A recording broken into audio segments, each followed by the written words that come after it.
सभी को अयोध्या धाम के एडवोकेट शिवम पांडे की तरफ से नमस्कार साथियों। मैं advocate Shivam Pandey, high court. जैसा कि आपको पता है कि आप लोग 69,000 वैकेंसी में बहुत ही ज़्यादा तनावपूर्ण स्थिति में हैं, और वे साथी जिनका एक नंबर से चयन नहीं हो पाया है, अर्थात 0.40 क्वालिटी पॉइंट से चयन नहीं हो पाया है, और वह एक नंबर मुखर्जी वाले आंसर में जो परिभाषा थी साइकोलॉजी में, उसमें मुखर्जी आंसर सही था। उसमें सरकार ने और पीएनपी, ये कहिए पीएनपी ने बिल्कुल गलत आंसर दिया था, जिस पर माननीय सर्वोच्च न्यायालय से हाई कोर्ट तक बार बार अभ्यर्थियों ने, हम लोगों ने लड़ाई लड़ी है और उस पर एक नंबर प्राप्त किया है। और आदेश हुआ था माननीय उच्च न्यायालय प्रयागराज से, डबल बेंच का आदेश था कि जितने भी पेटिशनर्स हैं 21/8/2021 के पहले इन सभी को पेटिशनर रिलीफ दिया जाए, अर्थात इनके एक नंबर बढ़ा के अगर ये मेरिट लिस्ट में आ रहे हैं तो इनको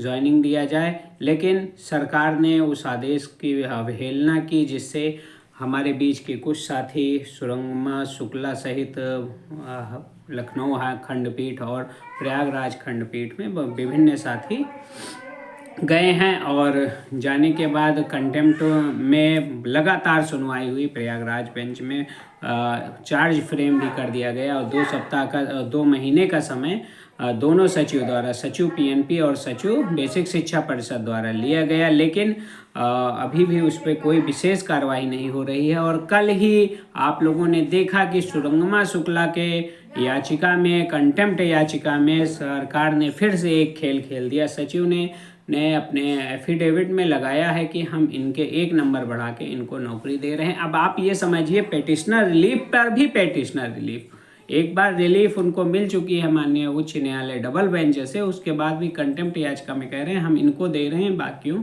के संबंध में 2-3 महीने में देखेंगे। तो ये बहुत ही ज़्यादा निराशापूर्ण है। क्या अभ्यर्थी एक बार कोर्ट जाके आपकी गलती को सुधारे, आपकी गलती को गलती मान कोर्ट द्वारा बताया जाए, और आप अपनी गलती को ना मानकर सिर्फ उसको बार बार कोर्ट जाके लड़ा रहे हैं। मैं अधिवक्ता होने के नाते आप लोगों को, चूँकि दर्जनों साथियों का फ़ोन कल रात से ही आ रहा है, तो इसलिए वीडियो बनाना मैंने उचित समझा।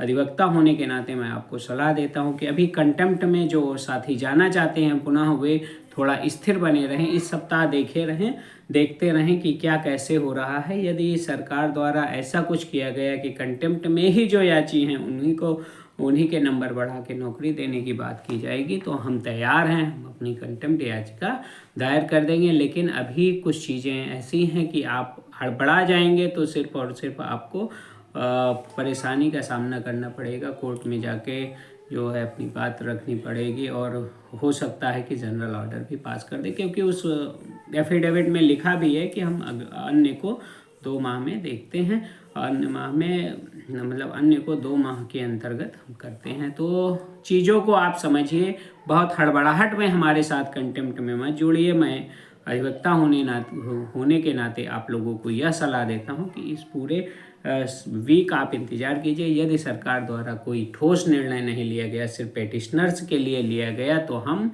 101% कंटेम्प्ट दाखिल करके सरकार से नौकरी प्राप्त कर सकते हैं। फिर हमारा ये भी कहना होगा कि जब आप पेटिशनर्स को ही दे रहे हैं तो कोई क्वालिटी पॉइंट में आए या आपके रिविजिट उसमें आए या ना आए, हमारे एक नंबर बढ़े, हमें नौकरी दीजिए। तो इस तरह वह 2200 समथिंग जितने भी पेटिशनर रिलीफ प्राप्त अभ्यर्थी हैं उन सभी को नौकरी देनी पड़ेगी। आप सभी थोड़ा सा धैर्य बनाए रखिए, बहुत ही अच्छा होने वाला है। मैं शुरू से 1 साल से ये वीडियो बना रहा हूँ। पहले मैं यूट्यूब पे नहीं आता था, लेकिन देखा कि तरह तरह की भ्रांतियाँ लोग फैला रहे हैं, तो 1 साल से मैं लगातार वीडियो पर आ रहा हूँ। और यूट्यूब पे एक जो भी सही रहता है, जब भी कोई भी सूचना रहती है वो यथार्थ रहती है, मैं यूट्यूब पे डाल देता हूं। तो आपने देखा होगा 1 साल से कोई भी मेरे द्वारा दी गई सूचना गलत नहीं हुई है। और मेरे साथ जितने भी लोग थे, वो चाहे 12,460 शिक्षक भर्ती में हो, या आने वाली कुछ भर्तियों में हो, या पुरानी भर्तियों में हो, उन सभी को धीरे धीरे लाभ मिलता हुआ प्रतीत हो रहा है। आप लोग थोड़ा सा धैर्य बनाए रखिए, बहुत कुछ अच्छा होने की संभावना है। आप सभी को एडवोकेट शिवम पांडे की तरफ से जय श्री राम, जय हनुमान, जय महाकाल। आप सभी का दिन शुभ हो। धन्यवाद। पुनः नमस्कार।